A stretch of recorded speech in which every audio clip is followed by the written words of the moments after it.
بنورنا الدنيا وننشر في الفضاء أملا ونعلي عزم همتنا فمن طلب العلا وصل. الحمد لله رب العالمين والعاقبة للمتقين والصلاة والسلام على سيد الأنبياء والمرسلين سيدنا وحبيبنا وحبيب رب العالمين محمد وعلى آله وأصحابه ومن هدى بهديه إلى يوم الدين. باب فضل العلم، یہ باب علم کی فضیلت کے بیان میں. امام بخاری رحمۃ اللہ علیہ کا طرز عمل اور طریقہ یہ ہے کہ جب بھی وہ کوئی باب قائم کرتے ہیں تو اس باب کے شروع میں یا تو چند آیتیں یا آیتوں کے ٹکڑے اور اجزاء ذکر کرتے ہیں. کیوں؟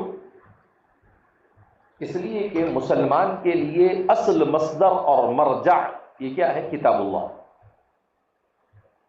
اصل مصدر اور مرجع کیا ہے؟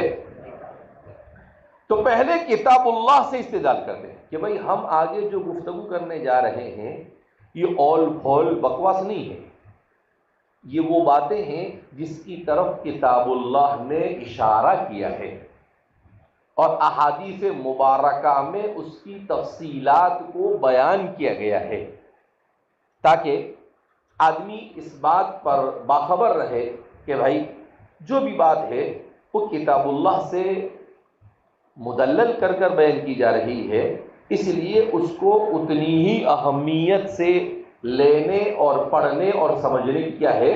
ضرورت ہے. وقول اللہ عز وجل، وقول اللہ بھی پڑھتے ہیں اس کو، وقول اللہ بھی پڑھتے ہیں اس کو. مستقل واو کو مستانفہ مانیں گے تو وقول اللہ، اور اگر واو کو عاطفہ مانیں گے اور اس کا عطف فضل العلم پر کریں گے تو پھر وقول اللہ پڑھیں گے. باب فضل العلم وقول اللہ عز وجل.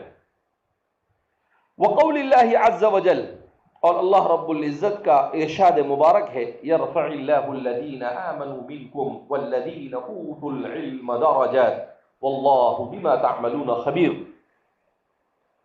یرفع اللہ الذین آمنوا منکم، سورہ مجادلہ کی آیتیں ہیں، دو آیتیں پیش کر رہے ہیں کہ یرفع اللہ الذین آمنوا منکم والذین اوتوا العلم درجات واللہ بما تعملون خبیر. اللہ رب العزت ان لوگوں کے درجات کو بلند کرتا ہے تم میں سے جو ایمان لائے، والذین اوتوا العلم، اور جنہیں علم دیا گیا. جنہیں علم کیا کیا گیا؟ دیا گیا.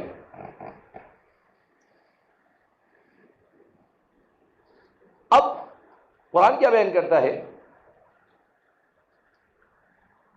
کہ جن لوگوں کو علم دین دیا گیا، بار بار علم دین بولتا رہوں گا میں، کیوں؟ اس لیے کہ میرا دماغ صحیح سالم ہے. ہمارے زمانے میں علم کو بلا وجہ عموم پر محمول کیا جا رہا ہے، اور جہاں قرآن اور حدیث میں علم کی بات آتی ہے تو سیدھا سیدھا اٹھا کر دین اور دنیا کے دونوں علم کو اس میں ملانے کی کوشش کی جاتی ہے. یہ تلبیس ابلیس ہے. ما هو الا تلبیس ابلیس. امام عبد الرحمن الجوزی نے کتاب لکھی ہے، اس کا نام ہی ہے تلبیس ابلیس. تلبیس ابلیس کتاب کا نام کیا ہے؟ ہر طالب علم کو، خاص طور پر ذہین طالب علموں کو، ہوشیار طالب علموں کو ضرور پڑھنا چاہیے. دو تین کتابیں ایسی ہیں جو ہر ذہین طالب علم کو تو یرفع اللہ الذین آمنوا منکم، کہ قرآن کریم کی بہت ساری آیتیں ہیں. ان آیتوں میں سے ایک آیت ہے سورہ مجادلہ کی آیت نمبر 11. اس آیت کریمہ میں اللہ رب العزت علم کی فضیلت کو بیان کرتے ہوئے فرماتے ہیں کہ اللہ رب العزت سربلند رکھتے ہیں ان لوگوں کو تم میں سے جو ایمان لائے، والذین اوتوا العلم درجات، اور جنہیں علم دیا گیا ان کے درجات مومنوں میں بھی بلند ہے. مومن اللہ کے نزدیک سب سے اہم. سیدنا حضرت عبداللہ ابن مسعود رضی اللہ تعالیٰ عنہ کعبۃ اللہ کے پاس بیٹھے ہوئے اور اپنے تلامذہ سے اپنے ارد گرد بیٹھے ہوئے لوگوں سے کہتے ہیں کہ دیکھ رہے ہو کعبۃ اللہ؟ کہا ہاں۔ کہا مومن اللہ کی نگاہ میں اس کعبۃ اللہ سے بھی زیادہ افضل ہے۔ کعبہ کو ڈھا دینے سے زیادہ بڑا گناہ ہے مومن کو تکلیف پہنچانا۔ حضرت عبداللہ بن مسعود فرماتے ہیں کہ اتنا بڑا مقام ہے۔ اب اتنا بڑا مقام جس کا ہے، اس کے بارے میں اللہ کیا فرماتے ہیں؟ ان میں بھی جنہیں علم دیا گیا وہ ان میں اوپر، فرسٹ، درجات نہیں، درجات، بہت سارے درجے۔ تو علم دین یہ دنیا کی ایمان کے بعد ملنے والی نعمت لا تدانیہ نعمت، ایسی نعمت ہے کہ اس کے برابر کوئی نعمت نہیں۔ سیدنا حضرت امام محمد بن الحسن الشیبانی کے بارے میں آتا ہے کہ جب آپ کا انتقال ہوا اور آپ اللہ کے دربار میں پیش کیے گئے تو اللہ رب العزت نے حضرت امام محمد سے پوچھا کہ محمد کیا امید رکھتے ہو؟ کہا کہ اللہ کچھ نہیں ہے، بس ایمان لے کر آیا ہوں اور تو کچھ نہیں ہے۔ وہ آدمی ایسا بولتا ہے جو پوری فقہ مدون کر کے چلا گیا اور ساری دنیا اس کے پیچھے فقہ لکھتی آئی۔ اول من دون الفقہ هو الامام محمد بن الحسن الشیبانی۔ علم فقہ پر سب سے پہلے کتاب لکھنے والے کون ہیں؟ امام محمد ہے۔ جتنی فقہ پر کتابیں لکھی جائے گی قیامت تک، ان سب کا من دل علی الخیر کفاعلہ، ثواب کس کو ملے گا؟ امام محمد۔ لاکھوں کروڑوں لوگ لکھیں گے اور ثواب اس کو تو ملے گا لکھنے والے کو، لیکن اتنا ہی ثواب کس کے بیلنس میں جاتا رہے گا؟ امام محمد۔ امام محمد فرماتے ہیں اللہ نے کہا ما وضعت العلم فیک الا لانجوک، میں نے علم دیا ہی اس لیے تھا تجھے تاکہ میں تجھے نجات دوں جہنم سے اور جنت میں داخل کروں۔ چل جا جنت میں چلے۔ کہا ایسا بول کے ایک جھٹکے میں جنت میں بھیج دیا میں نے۔ ان کے انتقال کے بعد خواب تو سچے خواب نبوت کا ایک حصہ ہے، کبھی روایت میں 42واں کبھی 46واں حصہ بیان کیا گیا ہے۔ تو کہا کہ ایک جھٹکے میں جنت میں بھیج دیا۔ کیوں؟ اس لیے کہ امام محمد عالما ربانیا عاملا بعلمہ ناشرا لہ، علم کو پڑھا، علم پر عمل کیا اور علم کو کیسا پھیلایا؟ رات رات بھر سوتے نہیں تھے، پوری رات نہیں سوتے تھے۔ ایک مرتبہ ان کی اہلیہ محترمہ نے کہہ دیا کہ او محمد ساری دنیا سو گئی، تو بھی سو جا۔ سونے وونے کا نام لے گا کہ نہیں؟ امام محمد نے کہا یہ کیوں سوئے؟ معلوم کرو، یہ اس لیے سوئے کہ صبح میں کوئی مسئلہ حلال اور حرام کا پیش آئے گا تو محمد کو جا کر پوچھیں گے۔ یہ اسی لیے اطمینان سے سو گئے۔ اگر میں بھی سو گیا تو صبح میں ان کو حلال حرام کا مسئلہ کون بتائے گا؟ تو سو جا، میں نہیں سوؤں گا۔ سمجھ میں آئی بات؟ کہا یہ اس لیے اتنے اطمینان سے مسلمان سو رہے کہ ان کو معلوم ہے کہ محمد ہے تو بتا دے گا یہ مسئلہ، تو میں نہیں سوتا ہوں۔ زندگیاں بغیر سوئی ان لوگوں نے کیا کر دی گزار۔ تب اللہ نے کہا جا محمد جنت میں۔ ایک یہودی نے حضرت امام محمد کی کتاب آپ کے انتقال کے 25-30 سال کے بعد دیکھی تو ان کی کتابیں دیکھ کر کہنے لگا اذا کان محمدکم الصغیر هكذا فكيف كان محمدکم الکبیر۔ کہا جب تمہارے چھوٹے محمد کا یہ حال ہے تو بڑے محمد کیسے ہوں گے؟ کیا کہا اس نے کہ بھیا چھوٹے محمد اتنا بڑا کام کر کے گئے تو بڑے محمد کیسے ہوں گے؟ تو ایسے لوگ تھے افنوا انفسهم وحیاتهم فی سبیل اللہ وفی العلم وللعلم وللہ وفی اللہ وباللہ، سب کچھ کھپا دیا، زندگیاں کھپا دی، نہ سونے کے ٹھکانے نہ ان کے کھانے کے ٹھکانے، دنیا دیکھی نہیں انہوں نے۔ تو ایسے لوگوں کے بارے میں اللہ فرماتی ہے رفع اللہ الذین آمنوا منکم والذین اوتوا العلم، ہمارے جیسے لوگوں کے لیے نہیں جو ٹائم ٹو ٹائم سوئے، جو ٹائم ٹو ٹائم کھاوے، ٹائم ٹو ٹائم نہیں بے ٹائم بھی کھاوے، ٹائم ٹو ٹائم نہیں بے ٹائم بھی سوئے، جب پڑھنے کا تب بھی سوئے، جب سونے کا تب تو سوئے ہی، لیکن جب پڑھنے کا تب بھی کیا کرے، سوئے۔ اور پھر کیا بولے، اپن بھی امام محمد کے ایسے جنت میں چلے جائیں گے۔ تیرے اور میرے ماں باپ کی جنت نہیں ہے کہ اللہ بولے گا ہاں ما وضعت العلم فیک الا لینجوک، بولے گا اللہ علم کی ہوا لگی تھی تیرے کو، چل ادھر لائن پہ سائڈ پکڑا۔ کیا بولے گا اللہ، تیرے کو علم کی ہوا لگی تھی کیا؟ ہاں خالی بن گیا، آیا بولے یہاں پر میں بھی علماء کی لسٹ میں کھڑا ہوں گا۔ اتنا آسان نہیں ہے، نہ سمجھا؟ اللہ کا تقرب ملتا ہے قربانیوں سے بھائیو، دوستو، بزرگوں، سمجھ میں آئی بات؟ ہمارے بزرگ کیا کہتے ہیں کہ اللہ کا تقرب کس سے ملتا ہے؟ قربانی سے۔ جب تک کہ قربانی نہ ہو وہاں تک کہ اللہ کا تقرب نہیں ملتا ہے۔ اللہ کا تقرب سب سے بڑی نعمت ہے، تو علم اس کے لیے سب سے بڑا رول ہے، اور اس علم کے لیے اپنے آپ کو کھپانا، تب جا کر اوتوا العلم درجات واللہ بما تعملون خبیر۔ اور اللہ رب العزت جانتا ہے خوب اچھی طرح ما تعملون کو، ما تعلمون کو نہیں، ما تعملون کو۔ دیکھیں یعنی مومنوں میں اوتوا العلم کا درجہ بلند، تو کون سے اوتوا العلم؟ تو اللہ نے آگے اس کو بیان کر دیا واللہ بما تعملون، وہ اولو العلم جو عمل والے، وہ اولو العلم جو عمل والے، عمل والے نہیں ہیں تو وہ نہیں۔ العلم حجت علیہم، علم ایسے لوگوں کے خلاف تو حجت ہوگا جس نے صرف زبان میں اور دل میں اور قلم کے اوپر لچھے دار تقریریں کرتے ہوں گے اور زندگی میں کچھ نہیں۔ سبق بھی بہت اچھے پڑھایا، تقریر بھی بہت اچھی کی، اور کہا فجر میں کہاں تھے؟ تو بولے حضرت آرام فرما رہے ہیں۔ تو مودودی صاحب کے پاس ایک مظاہری صاحب گئے تو کہا کہ حضرت فجر میں آپ نظر نہیں آ رہے، 2-3 دن سے مسلسل ہم آپ کا تعاقب کر رہے ہیں۔ تو کہا کہ اصل میں جہاد بالقلم میں رات میں مشغول رہتا ہوں، اس لیے فجر چھوٹ جاتی ہے۔ تو بولے تو جہاد بالقلم رہتے نہیں، پہلے اپنی تیاری کر لے بھیا۔ ارے سمجھ میں آئی بات؟ بولے وہ جہاد بالقلم، جہاد سوار تھا ان کے اوپر، نام کتاب بھی لکھی انہوں نے الجہاد کر کے۔ تو کہا کہ جہاد وہ پہلے اپنے نفس کے ساتھ جہاد کر لے رہے بھیا، قلم والا جہاد بعد میں کریو۔ تو علم پہلے عمل کے لیے ہوتا ہے، اسی لیے فرماتے ہیں کہ علم عمل کو دعوت دیتا ہے۔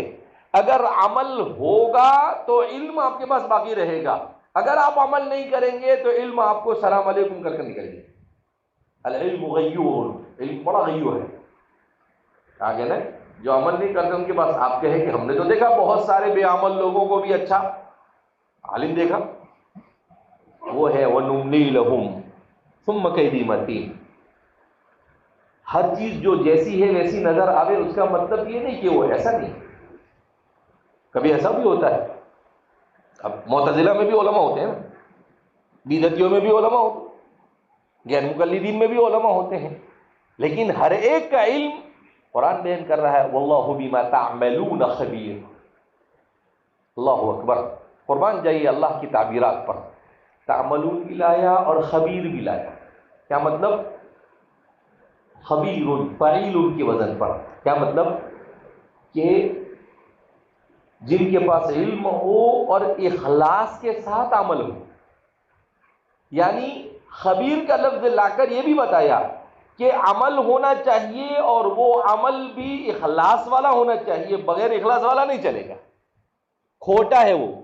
سکے دو طرح کے ہوتے ہیں نا، ایک کھرا اور دوسرا کھوٹا۔ تو کہا علم کے ساتھ عمل ہے مگر وہ عمل میں ریا شامل ہے،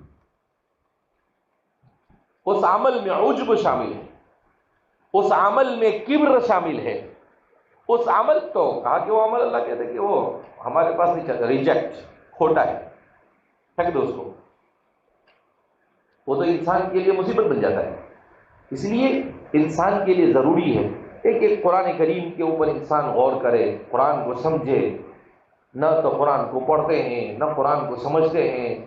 علامہ انور شاہ کشمیری رحمۃ اللہ علیہ سے حضرت مولانا رشید احمد گنگوہی نے پوچھا کہ انور شاہ قرآن پڑھتے پڑھتے ہو؟ کہا حضرت قرآن پڑھنے کے لیے بیٹھتا ہوں، اس کے معانی میں ایسا غرق ہو جاتا ہوں کہ آگے بڑھا ہی نہیں جاتا ہے۔ تو حضرت مولانا رشید احمد گنگوہی نے کہا کہ انور، وہ غرق بعد میں ہونا لیکن پڑھنے کا معمول ہونا۔ تو فرمایا حالانکہ غرق ہونا یہ بھی ثواب سے خالی نہیں تھا، لیکن کہا کہ نہیں، یہ قرآن کی تلاوت ایک مستقل الگ عبادت ہے، اور اس پر تفکر اور تدبر الگ عبادت ہے، لہذا یہ تلاوت والی عبادت تک نہیں ہونی چاہیے۔ تلاوت والی عبادت سے برکت حاصل ہوتی ہے، تو برکت کی تو ضرورت ہے۔ اسی لیے امام ابن تیمیہ فرماتے تھے کہ جتنا آپ اپنے وقت میں برکت چاہتے ہو اتنا قرآن پڑھو، جتنا قرآن کم پڑھو گے اتنا آپ کے وقت سے برکت اٹھتی جائے گی، اور جتنا قرآن زیادہ پڑھو گے آپ خود محسوس کرو گے آپ کے وقت میں برکت ہے۔ اور واقعی ہوتا ہے، قد تجربت، میں نے تجربہ کیا کہ واقعتاً ایسا ہوتا ہے، تجربے سے یہ بات ثابت ہے۔ تو اس لیے آدمی کو تلاوت ایک مستقل عبادت ہے، اور عبادت مطلوبہ ضروریہ عالم اور طالب علم کے لیے تو اور زیادہ ضروری ہے، وہ اس سے مستغنی نہیں۔ وہ یہ بول کر کے پڑھنے سے ٹائم نہیں، اس سے ٹائم نہیں ہے، کس نے بولا ٹائم ہے؟ بہت ٹائم، لیکن نہیں پڑھنا ہے تو شیطان، حضرت شیطان، حضرت علامہ بھی ہے، حضرت عارف باللہ بھی ہے، حضرت سب کچھ ہے، جتنا بڑا عالم اتنا بڑا اس کا شیطان، برابر کیسے کس کو جال میں پھنسانا وہ کیا کرتا ہے، برابر پھنساتا ہے۔ عبد القادر جیلانی کا قصہ مشہور ہے، ایک دن نہیں اٹھے تہجد میں تو اپنے نفس کو خوب سزا دی، تو اللہ کو بہت پسند آیا۔ کچھ دنوں کے بعد پھر آنکھ لگی تو شیطان آ کے اٹھائے، عبد القادر اٹھ تو نماز پڑھ، بولے تہجد، بولے کون ہے رے تو؟ بولے شیطان۔ اوہو، تو کب سے زوبی بن گیا؟ تیروں کو کیا ہو گیا تو تہجد میں اٹھانے آئے؟ بولے میں نے سوچا کہ یہ نہیں پڑھیں گا، بعد میں 100 رکعت پڑھیں گا، اس سے اچھا ہے 2 رکعت پڑھ لے اٹھ کے آگے۔ بولے اچھا، مطلب تیرا تہجد میں اٹھانا بھی مکر سے خالی ہے۔ تو شیطان اتنا خطرناک ہوتا ہے اس کا۔ حضرت ابو ہریرہ رضی اللہ تعالیٰ کا قصہ پڑھا نا آپ نے مشکات میں، آیت الکرسی والا، وہ صحابی تو چکما دیکھے کیا ہو گیا، وہ چلا گیا تھا، تو اس نے کہا تھا، تو حضور نے کہا ہے تو جھوٹا مگر بات سچ کہی، تو اتنا خطرناک ہے، صحابہ کو بھی چکما دیتا تھا۔ انہوں نے پکڑ لیا اس کو اور کہا کہ اگر تو نے اس کو نہ چھوڑا ہوتا تو صبح میں مدینہ والے اس کو دیکھ لیتے، پکڑ لیا ہوتا۔ تو ابو ہریرہ کہتے ہیں کہ چکما دے کے چلا گیا۔ وہ بولے میں تیرے کو ایسی بات بتاؤں، اس کو معلوم نہ کہ ابو ہریرہ ہے، یہ علم کا رسیہ ہے، اس میں علم کا نشہ سوار ہے اس کو۔ بولے ایسی بات بتاؤں گا، میں تیرے کو بہت اچھی بات بتاؤں گا، تیسری سے سننی ہوگی تمہیں۔ بولے تو چل بتا، بولے پہلے چھوڑ دے، بولے چھوڑ دیا، بولا، اور پھر اس کے بعد رفو چکر ہو گیا وہاں سے۔ تو حضور نے کہا کہ بات تو صحیح کہی کہ آیت الکرسی پڑھنے کی جو باتیں اس نے بیان کی، فضیلت جو بیان کی وہ صحیح کہی، لیکن ہے جھوٹا، ہو بات صحیح ہے لیکن ہے کیسا، وہ جھوٹا۔ تو اس سے حضرت والا سے کوئی نہیں بچ سکتا ہے، الا من رحم ربی، ہاں، لیکن انسان خود اپنے آپ کو بچانا چاہے تو بچ سکتا ہے۔ اسی لیے ہمارے بزرگان دین نے بڑی عجیب بات لکھی ہے کہ شیطان آپ کو صرف وسوسہ دے سکتا ہے، پکڑ کر آپ کے پاس گناہ نہیں کراتا ہے وہ کہ آپ کو پکڑ کے لے جا رہے ہیں، نہیں، وہ بار بار وسوسہ ڈالے، لیکن آپ کا کام ہے آپ اس کے وسوسے اور اس کے جال میں نہ پھنسے۔ جیسے جال میں پھنسانے والا کیا کرتا ہے، دانے ڈال دیتا ہے، تو پرندہ بیچارہ کیا سمجھتا ہے، اوہو بڑی آسانی سے روزی مل گئی آپ کو، چلو جا کے کھاوے۔ اب وہاں پر آتا ہے کھانے کے لیے اور جال میں کیا ہو جاتا ہے، پھنس جاتا ہے۔ تو شیطان بھی ایسے ہی انسان کو جال میں کیا کرتا ہے، پھنساتا ہے۔ تو پرندوں کو عقل کم ہے، اللہ نے اپنے کو زیادہ عقل دی ہے، اور علم، عقل کے ساتھ علم آ جاوے تو انسان اور زیادہ چوکنا ہو جانا چاہیے۔ تو اس لیے بہرحال تو فرمایا کہ والذین اوتوا العلم درجات واللہ بما تعملون خبیر، وقولہ، اور اللہ رب العزت ای باب فضل العلم وقولہ، ہی ضمیر اللہ کی طرف لوٹ رہی ہے، رب زدنی علما وقل رب زدنی علما۔ تو سورہ طٰہٰ کی آیت نمبر 114 ہے کہ اللہ کے رسول صلی اللہ علیہ وسلم سے کہا جا رہا ہے، کیا کہا جا رہا ہے؟ قل، اے محمد کہیے، ربی، اے میرے پروردگار، زدنی علما، میرے علم میں اضافہ فرما، میرے علم میں کیا فرما؟ اضافہ۔ اس رسول سے کہا جا رہا ہے جس رسول پر ما کان و ما یکون کی وحی نازل ہوتی تھی، اس کو کہا جا رہا ہے۔ اللہ کچھ سمجھتا ہے؟ کس کو کہا جا رہا ہے؟ اس ہستی کو کہا جا رہا ہے جس ہستی پر ما کان اور ما یکون کی ساری چیزیں نازل ہوتی تھی، اس کو کہا جا رہا ہے کہ کہو آپ دعا کرو۔ تو اصل میں رسول کے واسطے سے وہ ہمیں سکھایا جا رہا ہے، رسول کو ضرورت نہیں ہے، لیکن بہرحال رسول تھے، عبد تھے، اس لیے ٹھیک ہے، لیکن جتنی ضرورت ان کو ہے اس سے زیادہ ضرورت ہم کو، تو امت کو سکھانے کے لیے کہا گیا۔ تو گویا بواسطہ رسول ہمیں تعلیم دی جا رہی ہے کہ بھیا ہمیشہ دعا کر، رب زدنی علما، رب زدنی علما، رب زدنی علما، کہا کہ ہمیشہ اللہ سے دعا کرتے رہو۔ اور قربان جائیے قرآن کی تعبیر پر، رب زدنی علما کہا، ایسے نہیں کہا رب زدنی العلم، معرفہ نہیں لائے، کیا لائے؟ نکرہ لائے۔ کیا کہنے کے لیے؟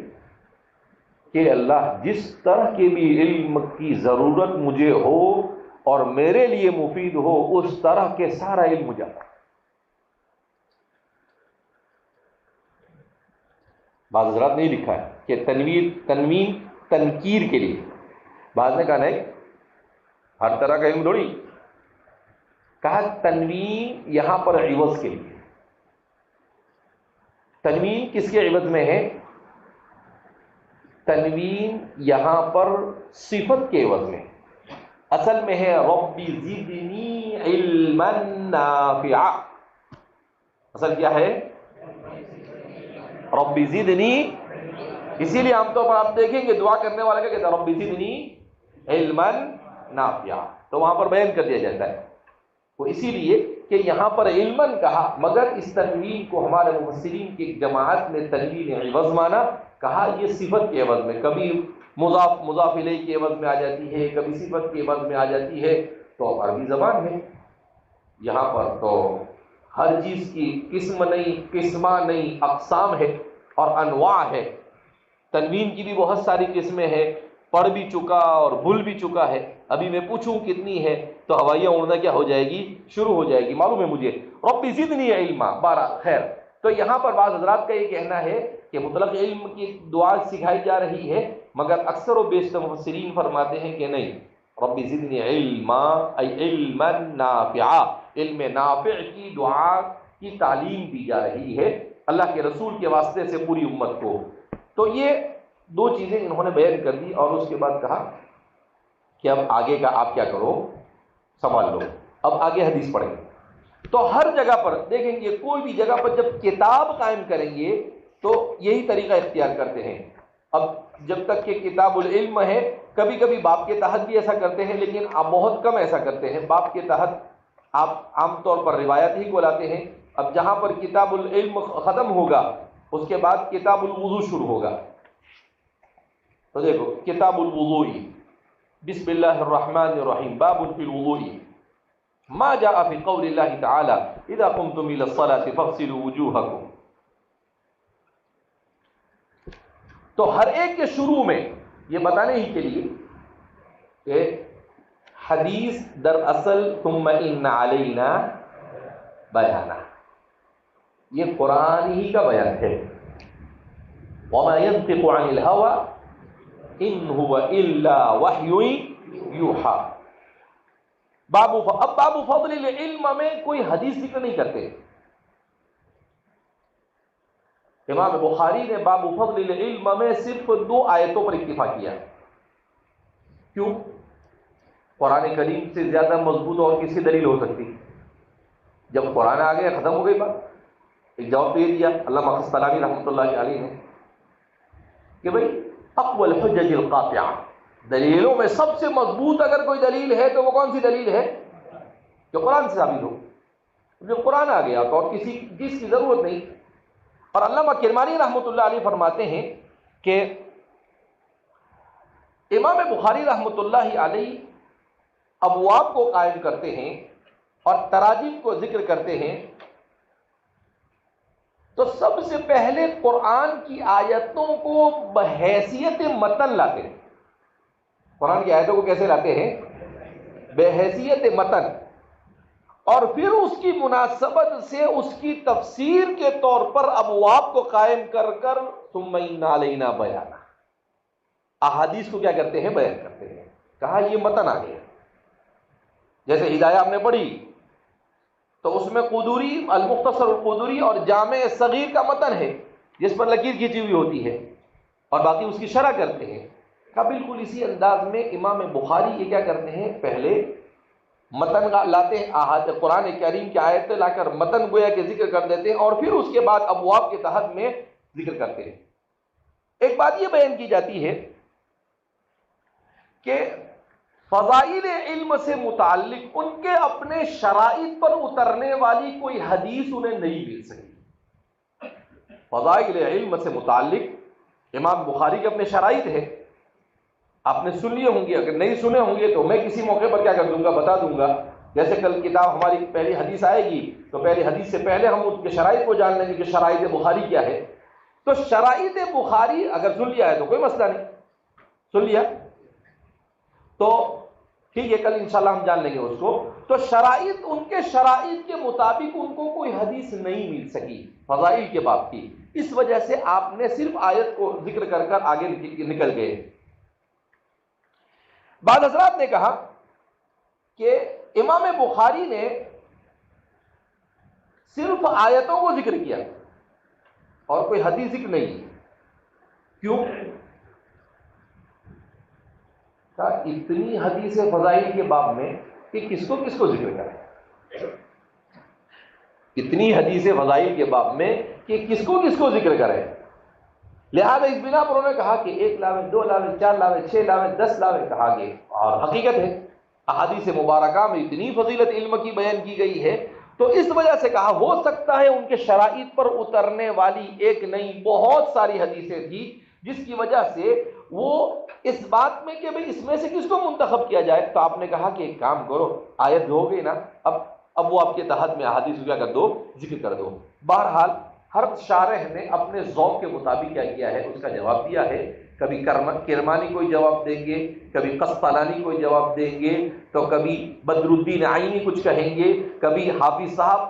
جب بھی حافظ صاحب اکیلا بولا جاوے تو سمجھ جانے گا حافظ ابن حجر اسقلانی، تو کبھی حافظ صاحب کچھ کہیں گے، کبھی علامہ انور شاہ کشمیری آ کر کچھ کہیں گے، کبھی حضرت مولانا یونس صاحب جونپوری کچھ کہیں گے. تو بڑے بڑے لوگ ہیں، اپنی رائے کیا کرتے رہیں گے؟ بیان کرتے رہیں گے اور ان کے حوالے سے یہاں پر ذکر کیا جاتا رہے گا.